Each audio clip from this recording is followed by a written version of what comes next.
The U.S. Army Corps of Engineers has ordered the Dakota pipeline to stay away from Standing Rock, and victory flags are waving high. We won, right? Nah, bruh. With the Obama-Trump transition in full swing, many are saying it was nothing more than a political okey-doke move. We'll read you the receipts, and we'll tell you what's coming next. Oh, and Trevor Noah, Charlemagne, we're coming for y'all ass too. You're listening to Black Journos. That led to Chris Wood's death. The fuck is that? Black Lives Matter! Black Lives Matter! It's the media. I knew something was wrong when a little pretty white girl ran into a black man's arms. This was a white lash. He lied. Sure, he embellished. No. It ain't us, it's the media. It's the media. It's the media. I would be really offended if there was a school that was known as an historically white college. Ain't nobody got time for that. Obviously, there's a smell of marijuana in the air. Yeah, giveaway. Hide your kids, hide your wife. The fuck? I can't see power. Let's get the fuck out this country, motherfucker. You're listening to Black Journos. We're going to talk about Obama and Sean Williams because we're talking about Standing Rock. Yes. A lot is going on at Standing Rock. It's a victory, right? No, not really. The U.S. Corps of Engineers said that the DAPL can't come through there. That's true, but they're saying, okay, y'all can leave now. That's the kicker. They're saying, y'all can go home now. Right. It's sort of a victory, but the company that's behind the pipeline says nothing's changed. Despite this ruling, right, they're still going to put this pipeline through. Right. So when the company tells you we're still coming, and when the Trump administration says we're on their side, exactly, then you know this isn't over. I mean, it says they are fully committed to ensuring that this vital project is brought to completion and fully expect to complete construction of the pipeline without any additional rerouting in and around Lake. Ooh, I don't know how to say that. Don't worry about the lake. Oahe. Nothing this administration has done today changes that in any way. Exactly. That's their statement. And what they're going to do is play the waiting game. They're going to wait until Obama is out of office because Trump has already said he supports the completion of the oil pipeline project. Mm-hmm. And they're going to get that. It's going to work. We're going to be, well, not we, but they'll be back out there protesting because they're just going to wait this out. They're going to wait till Obama leaves. And that's the thing. Again, Obama is not here to save us, but it was a great political move on his part because he actually, there was this one package I watched where a Standing Rock Indian, this guy had actually met with the president, like taking pictures.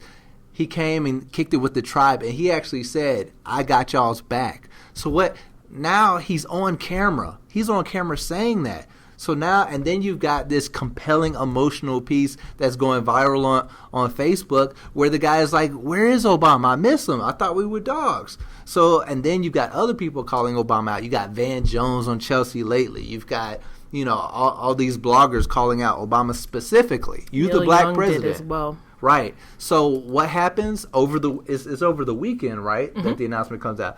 Black Journos, we tweeted Obama directly, like, what's up, POTUS?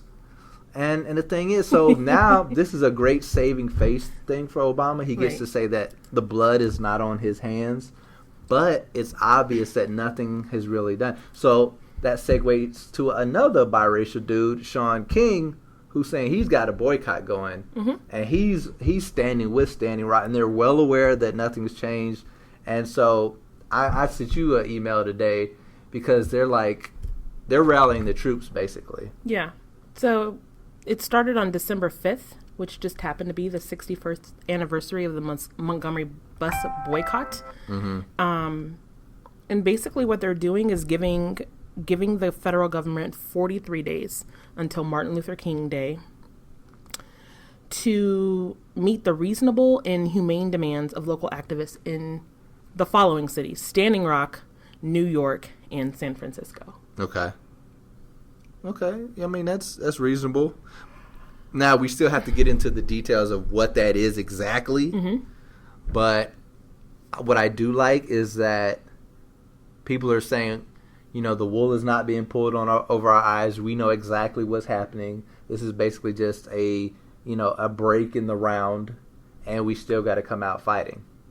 And I also like that, because that's the criticism of the Black Lives Matter movement is there's no organization, there's no leader, there's no structure. What is the action that you're trying to achieve? And what Shaun King came out with earlier this week is like, this is the action. We are working with Standing Rock in the near future. We're also going to be doing initiatives to fight police brutality, and this is how we're going to do it.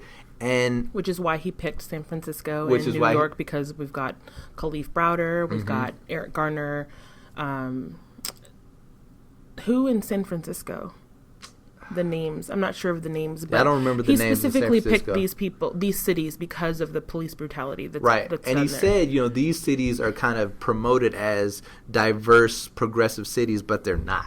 What I'm a little confused on, though, is for these next 43 days, it started on Monday, what exactly is it? It says to meet the reasonable and humane demands of local activists in those cities. So what is it they're asking for? So every day around noon West Coast time, actually noon East Coast, and then so in the morning in the West Coast, you get one email and it tells you what's today's initiative. Oh. So it's to harass Bill de Blasio via Twitter to fire the police officer that choked out Eric Garner. Oh, okay. And the next day, it's another initiative to fight police brutality.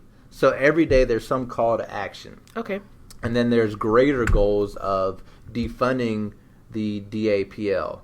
So whatever banks are invested in it, for instance, Wells Fargo, not only, and he's making it easy, like he gives you exactly what to tweet. He gives you two versions. You just copy and paste it and you move on with your day. And then if and when you're ready to take your money out of Wells Fargo, they've drafted up a letter for you to give to Wells Fargo. Like, this is why I'm doing it. To say why you're leaving. This is exactly why I'm leaving, and this is when we'll be back if and when you meet these demands. And, they're going to give you resources to find the black banks or credit unions that you can go with instead. Okay. So the organization, if it's not completely there, there's a foundation at this point, which is good. So I guess my next question is, how many people are involved in this? Because had you not sent me the email, I hadn't heard about it. And then when I read it, I didn't enter my email. So right. I'm not aware of all these things that I'm supposed to be doing. That is what I don't know. I don't know how many people are involved. That'd be a good question for Shaun King.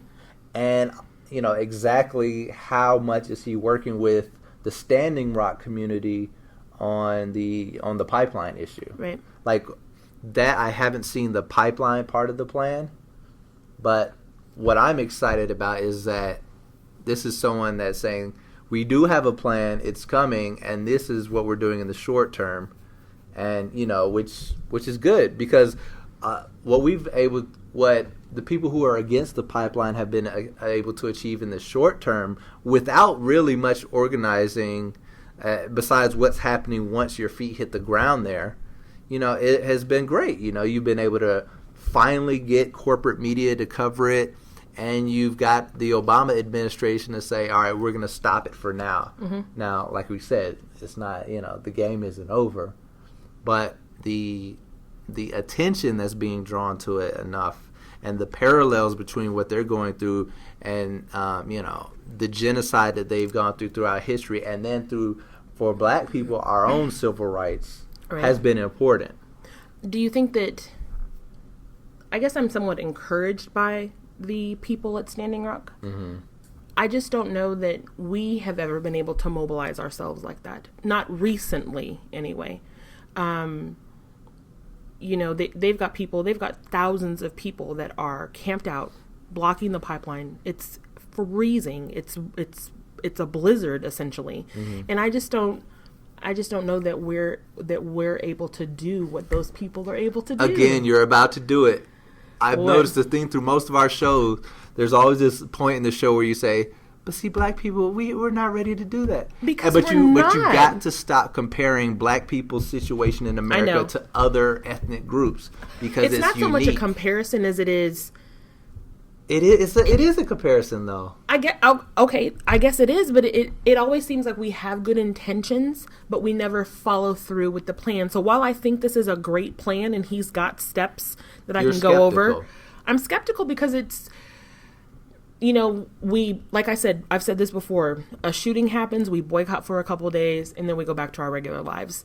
Trump got elected, we boycotted for a couple of days, and then now things are back to normal. Everybody's getting ready for the holidays. Which is why it's important to have an economic plan, which is why the divesting from everything associated with the pipeline is important. And that's the key part of the Standing Rock element of the boycott, which is why, in my opinion, it has legs. Because there is a plan and it involves economic action. Well, let me go over the plan. There's 4 steps. If these demands aren't made, number 1, we will begin a full tourism boycott of those 3 cities. Not sure that there was a real threat of anyone going to Standing Rock, but San Francisco and New York, definitely. Number 2, we will begin a comprehensive divestment plan, which is what you were talking about, pulling your money out of banks, financial institutions. 3, announce a targeted national boycott of large corporations headquartered in those cities. And then 4, begin creatively disruptive protest in those cities. Exactly. And they already have disruptive protests now. But to your point about maybe the protest for a couple of days, we block a few highways, we throw a few rocks, and then we go home. Right. So it'll be interesting to see what are these coordinated creative protests going to be that's going to be different. Because I got to tell you, I sometimes wonder how people find out about where to go for the protest anyway. I never get that tweet. I never get it I never get that text. So the fact that there really hasn't been much coordination for protests, in the past few years that I've seen, but they still managed to happen. Yes. I feel like it's promising that there's going to be more coordination. See, I look at this, I'm a kind of a realist and a little bit of a pessimist, if I might say, but I view this as something to be optimistic about. And I again warn you, Dot, about playing into the white man's I have to always play the devil's advocate. Right. I'm just saying, it just with the exception of you, I don't even know anyone else that has talked about it, Facebook tweeted. I don't see anyone else talking about it. That's because we're all cozy in our little corporate jobs. We got our 401k. We can tell our friends we work for this place and that place. Yes. We go out. We join like these little, black girl magic clubs, and we made it. You know what I'm saying? We made it, but we haven't made it. But I think in order for something like this to be effective, you have to have people that know about it, are passionate about it, and are going to follow through. And I just don't see that. But now that you know about it, yes. You can make an educated decision. I will go back on the website and enter my email address. If and when you would like to participate, maybe you do, maybe you don't, but maybe you educate other people, and maybe they'll make that informed decision about whether or not they want to participate. I'm down. I'm down for the cause. You down? I'm down. All right. No more comparing us to Mexicans and people from Japan. I can't believe you called me out like that. Have I said that on multiple shows? Yes, I compare us? You were like, there's no the only other thing people. I said the N-word. No, you said the other things too. You've mentioned the whole protesting thing and going home before. But it happened. But listen. Our first show was right after the election. And at that time, there were 8 active protests going on in 8 major cities across the United States. And a couple days later, by our next show, we were done.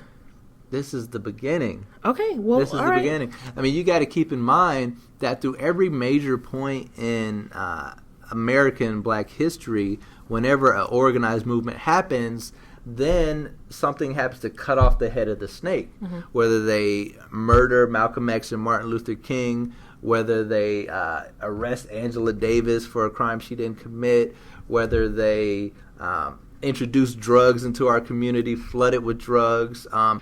So the proof is there. And what I'm saying is to you, don't fall into the trap of, black people, I don't know, black people don't be doing this. Because what that does is saying that there's something different about black people. We're all human beings, right? Mm-hmm. So at this point, we're just human beings placed into these different set of circumstances and environments. And what we're saying is black people have been dealt this hand, so we got to fight harder to get ahead.